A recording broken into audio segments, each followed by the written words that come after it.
Good morning mga kapubay. Kaunding adlaw nagbudol ta sa dagat. Kauban nato mga higala o ato mga pagumangkod. Nagluto data og sinugbang baboy o giubanan pud og sinugbang isda. So mao ni mga kapubay natandaplin sa dagat. Nagsukbata ning isda og naglungag pud daming saging. Kauban ako nga akong gwapa nga asawa mga kapubay. Ug naa ta karon mga kapubay dahil sa usa ka resort nga abandonado.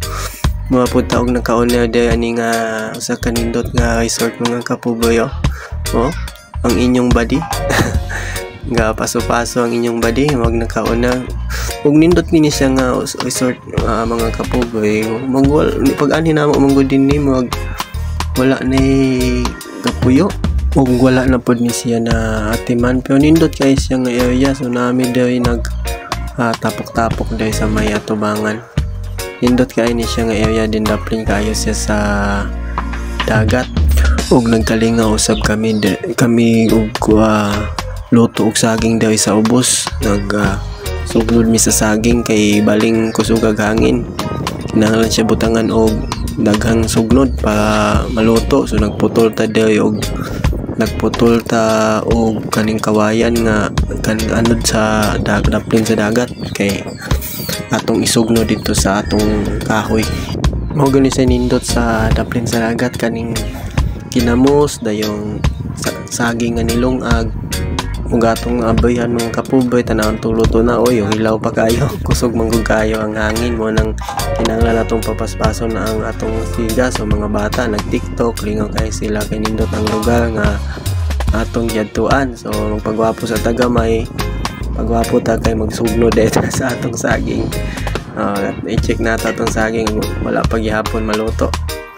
So sneak peek ni siya mga kapubay dahil sa lugar nga atong giadtuan. Nindot ba siya? Sayang kayo nga giabandona ni kining maong area dere. Nagprepare pud ta sa mga sugbaon nato dere karne atong gihiwa daan gipanipsa nato para pagsugba dali na lang siyang maluto mga kapubay.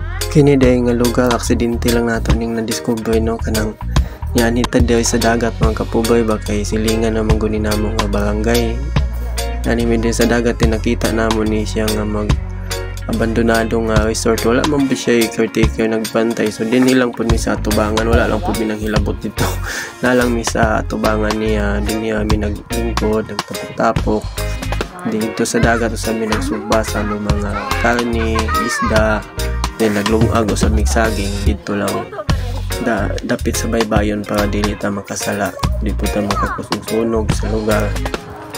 So mao ni mga kapubay naluto na atong saging kay nagsugba pa man ta sa atong isda o sa atong karne. So kani usang saging mo atong banatan og una pag budil fight nato niya busog na ta ibanat nagkaon dahil ang mga bata og saging kay mao man gini sa nindot pag nakasadapin sa dagat saging dayong dinamos dayong butangan nimong kamatis nga gagmay og chop lami na kayo ang pamati.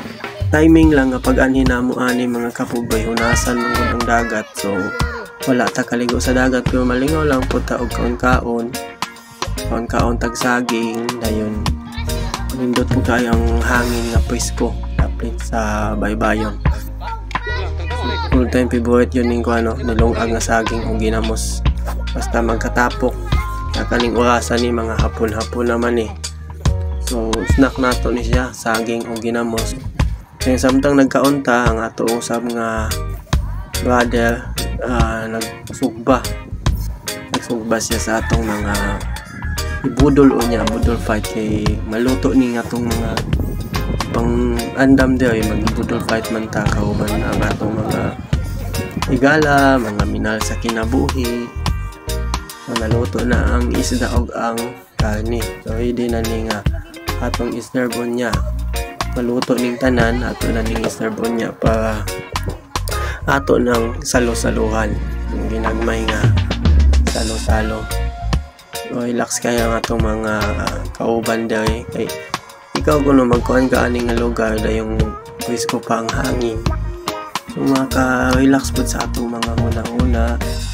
kalimutan gamay sa atong mga problema nga giatubang, maka-chill ta. Di man kinahanglan daghan tang kwarta para ma-enjoy nato ni mga ingin-ani nga mga view, ingin-ani nga panagtapok-tapok.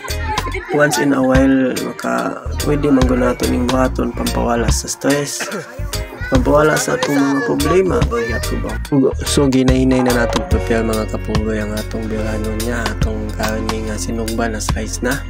So ginahinay na og paangay diha ang atong mga rice na ato kana siyang pagatapukan niya. So naaday tay sinugba nga isda og sinugba nga karne dayong naapod tay katong masyag tawag nila og sani cowfish or boxfish nga gitula na gisulod anang red nga sudlanan.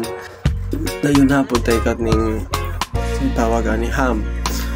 Napod tay pork belly. So mauna ni siya after da sakuna mga kapuboy. So daghan kayong salamat unta suportahan ninyo ang atong page mga